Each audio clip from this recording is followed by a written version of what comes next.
Na tumai utakuwa unakumbuka ule wimbo wa Mnatuona Sisi ni Manyani. Ni wimbo ambao ulimpa umaarufu, lakini pia ulienda kumpa shida Sifa Bajuni, ambaye leo hii taarifa rasmi kutoka kwenye ukurasa wa kikosi kazi cha Injili ya kwake Mbarikiwa Mwakipesile amethibitisha kwamba binti yake huyo amefariki dunia na alikuwa amelazwa katika hospitali ya taifa ya Muhimbili. So ni jambo la kusikitisha ambalo si kwa kikosi kazi tu, bali kwa Watanzania walomjua Sifa Bajuni kupitia ule wimbo wake wa Mnatuona Sisi ni Manyani. Sasa nilijaribu kidogo kutafuta walau kujua historia yake Sifa, kwa sababu tulikuwa tunamjua tu Mbarikiwa, ingawa pia na Sifa tulikuwa tunamjua, lakini hatukumjua deeply Sifa yukoje na alikuwa vipi, na mpaka anapatwa na magonjwa nini msimamo wake. Sasa nilijaribu kufuatilia, na taarifa zinasema kwamba Sifa amekuwa akihubiri na kuimba nyimbo za Injili kwa kushirikiana na baba yake Mchungaji Mbarikiwa Mwakipesile. Nyimbo zao mara nyingi hujikita katika kukemea maovu na kuonya jamii, na kwa sababu hiyo zimekuwa zikisababisha hisia tofauti miongoni mwa watu. Kwa mfano, kuna baadhi ya nyimbo zao zimeripotiwa kusababisha mshtuko, hata kuchukuliwa hatua na mamlaka kwa kile kinachoonekana kama uchochezi ama kusambaza taarifa za uongo. Nilijaribu kidogo kujua ni changamoto gani ambazo za kisheria na kijamii ambazo Sifa alishawahi kupitia, na haya ndo alikuwa majibu yake. Wanasema kwamba kuna taarifa kwa Sifa aliwahi kukamatwa kutokana na wimbo mmoja wa Injili uliotafsiriwa kama wenye ujumbe wa uchochezi.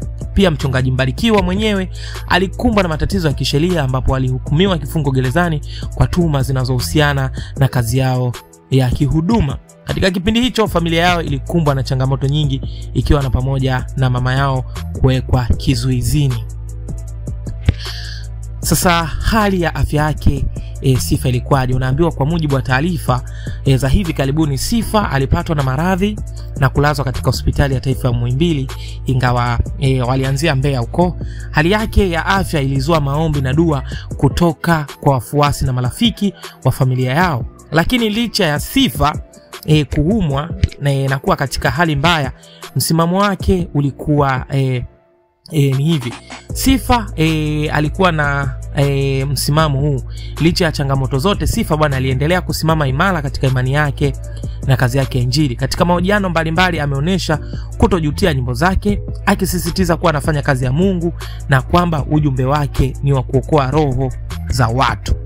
Hiki ndicho ambacho nimekuletea hapa ili uweze kumjua Sifa ni nani. Hakika ni msiba mzito, na sisi kama Madora TV tunaungana na familia, ndugu, jamaa na marafiki, lakini pia pole kubwa kwa mchungaji ambaye alikuwa akimlea na kumkuza kwenye misimamo imara kabisa.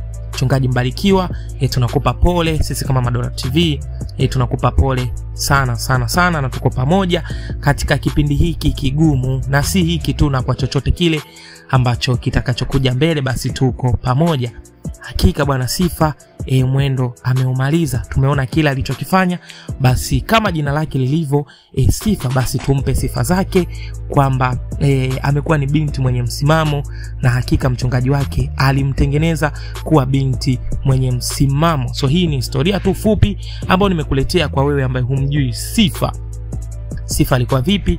Sifa ilikuwaje mpaka anaumwa, lakini mpaka kifo kinamkuta msimamo wake ulikuwa ni ule ule tu, kusimama kwenye mambo mema, kukemea jamii na kukemea maovu yote. So bana, pole sana kikosi kazi cha Injili, pole sana Mbarikiwa Mwakipesile. Mungu yuko pamoja na wewe.